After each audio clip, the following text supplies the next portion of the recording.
if I can't tell myself honestly that this piece looks good, then that is going to be really detrimental to my work. Why I add so much detail to my sculptures. What is up, Shaping Nation? This is Nick Torres here. And on this episode of Shaping Your Pottery, I'm going to be talking about why it's important to be adding a lot of detail and spend time to make your pottery look good. For those that don't know me, it is my mission to help potters like yourself to discover their own unique voice with their pottery. So now let's get right into it.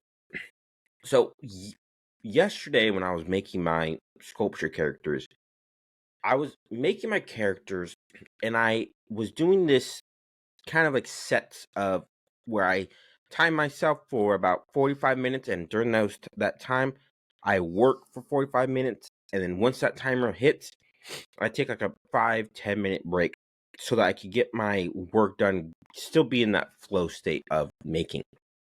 But while I was doing this and while I was making my characters, I noticed that I take a really, really, really long time to add the detail on my pottery. And I started coming up with new ways on how to actually make it a little bit easier while still being able to have that same functional work or that same way where my pottery looks good by speeding it up a little bit. And I kind of found a way, not too sure yet. I'm still playing around with it. And I started asking myself, why do I add so much detail to my sculptures? Nobody's going to see this tiny detail that I make on my sculptures, but why do I keep doing it anyways? Well, the first reason why I do it is because I want my pottery to look good. I want my pottery to look good for me first. That's the first reason why I do it. Is because if it doesn't look good to me first, then there's no point in me trying to sell it to somebody else if I don't think it looks good. I have to be my first critic.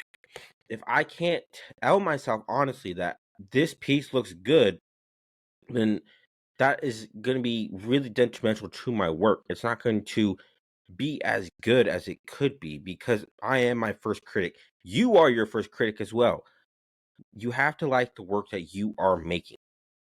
The second reason why I put so much detail, even though most people probably won't notice the detail, is simply because if I don't do this, then what will my pottery look like if I don't do this? Will it look bad? Will it look even better? Who knows? Or will it show off that I'm not taking care of my pottery, right? Sometimes we have to put in that little bit of extra effort to make our pottery look that much better. And when you take time to put in that tiny little bit of effort, other people are going to notice. I remember in high school, my ceramics teacher, he told everyone that you should all be trimming your pots because that little bit of extra effort, people will notice it and it's going to be easier to sell your pottery. And for whatever reason, that stuck with me. That one thing he said just stuck with me. And it's been 6 years since I've even talked to him. That one thing has stuck with me. And I still try to hold this true today with my own work. I try to put in that little bit of extra effort, to make my pottery look that much better, to give it that much more detail, even though nobody will probably notice it. And it may take me a lot longer to do, but I do it anyways because this is what it takes to make good art, good pottery. Good pottery takes time to make. And if you don't have the patience to make your pottery look good, then maybe you're in the wrong space. Maybe you are in the wrong space. And you have to spend that time to just make it look a little bit better. Add those tiny little bit of details that maybe nobody will notice. Because you know who is noticing? You. You're noticing. Because if you're not proud of the work that you're making, then there's no point in trying to get it to sell or trying to have somebody else see it. You have to be proud of the work that you're making first. Remember, you are your first critic. And in order to make the best part that you possibly can, you have to be honest with yourself and add that tiny bit of extra detail, even though nobody will notice it. So I hope you guys enjoy this episode. and I'll see you guys in the next one.